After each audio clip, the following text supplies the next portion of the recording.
Bonjour, bienvenue à ce nouvel épisode de la Fabrique d'affaires. Mon nom est Simon Harvey et je suis stratège d'affaires. Aujourd'hui, je vais vous parler de quelques sujets. En fait, je vais vous parler principalement de la proposition de valeur unique, de qu'est-ce qui rend une entreprise unique, qu'est-ce qui fait que un client, un prospect, va choisir de faire affaire avec ta business plutôt que celle d'un concurrent. Certainement déjà entendu dire, ça c'est l'ADN de notre entreprise, c'est ce qui nous rend unique.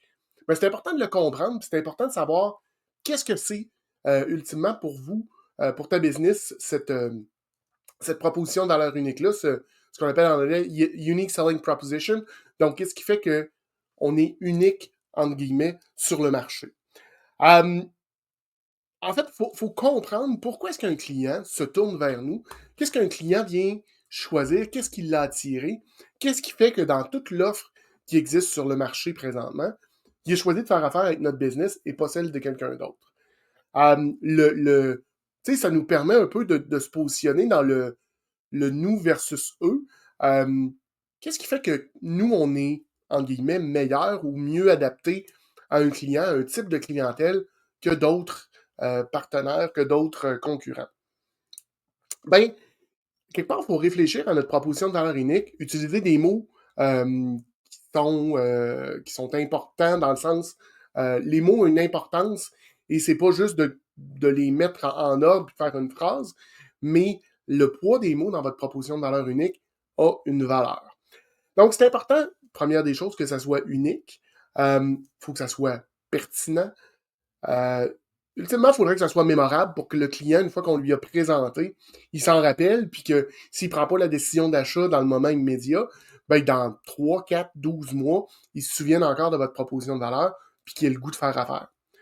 Il faut que ça soit spécifique et mesurable, dans le sens où est-ce que, un peu comme un objectif SMART, le client ou vous devez être en mesure de savoir qu'est-ce que vous livrez. Est-ce que c'est, comment est-ce que je le livre, puis qu'est-ce que je livre? Il faut que ça soit bien évidemment crédible.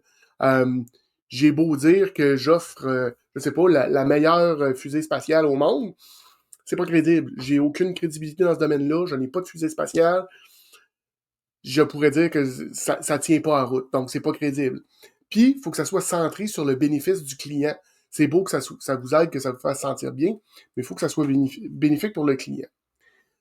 Une façon de regarder ça, puis une façon de comprendre, en fait, on peut bâtir notre solution aussi autour de ça, c'est de se poser la question, en fait, je ne sais pas si vous avez déjà lu le livre qui s'appelle Blue Ocean. C'est un livre, je vous le résume de façon très, très, très sommaire, mais qui parle qu'il existe deux types d'océans, des océans rouges et des océans bleus. Les océans rouges sont des océans qui sont déjà saturés, dans lesquels il n'y a pas de possibilité de croissance. Le marché est à maturité, plein de compétiteurs, de concurrents, peu de place pour de l'innovation. Alors qu'un océan bleu, ben, c'est un nouvel océan où est-ce que tout est à découvrir. Il n'y a rien de fait, il n'y a pas de règles du jeu. Et c'est plus là qu'on devrait focuser pour se positionner. Créer une nouvelle demande. Un peu comme si on vous rappelez le Cirque du Soleil, P.T. Barnum avait l'industrie du cirque, le cirque existait déjà depuis plusieurs années, une centaine d'années sans doute.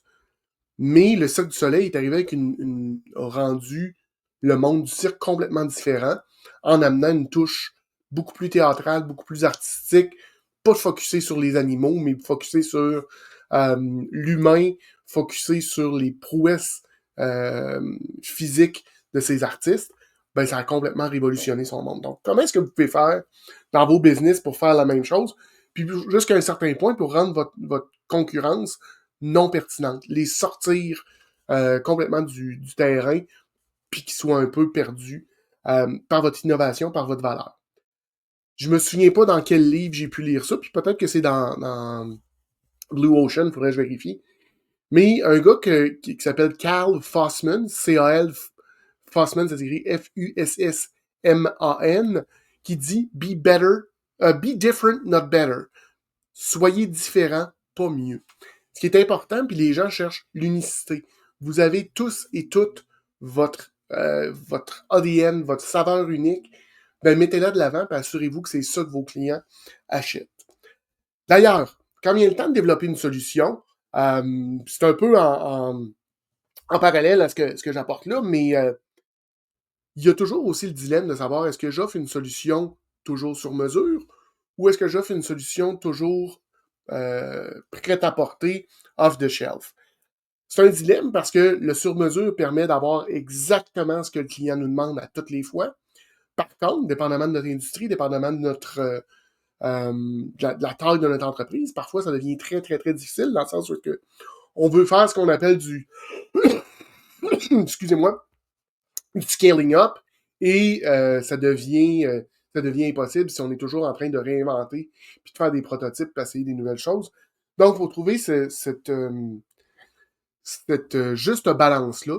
Je vous dirais, ce que j'aime bien, moi, c'est de créer des modèles, puis les adapter aux besoins. Donc, d'avoir à peu près 80% de modèles standards et de bonifier à 20-25%, donc à 75-80%, 20 à 25% bonifié selon les demandes de mon client, puis le peaufiner pour que ça soit exactement ce qu'il veut. Parce que, ultimement, on a beau croire on est tous uniques, nos besoins, nos industries, nos besoins, nos problèmes, quand on se met à parler avec des gens d'affaires, sont à peu près tous les mêmes dans toutes les industries, mais on le voit rarement.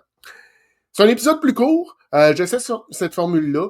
Vous me direz ce que vous en pensez.